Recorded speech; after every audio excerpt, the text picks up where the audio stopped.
раз была интервизация в то время. Фильмы там, не только вот этот фильм, много других фильмов просто были в таком бесходном состоянии, плачевном.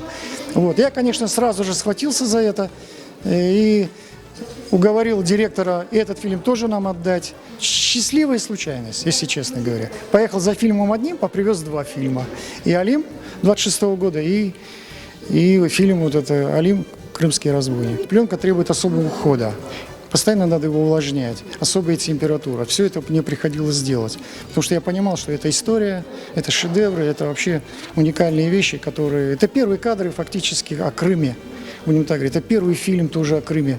Поэтому, несмотря ни на что, я старался это все сохранить.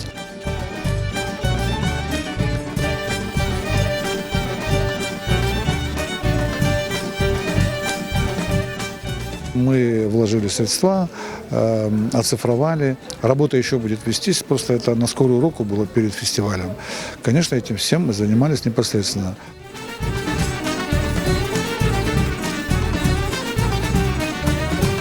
Будем эту музыку переписывать. Это уже мы решили в любом случае. Я сейчас этим буду заниматься. А вот голос это будет ли за кадром, то ли это будет... Актеры будут уже озвучивать. Вот это будем дальше смотреть.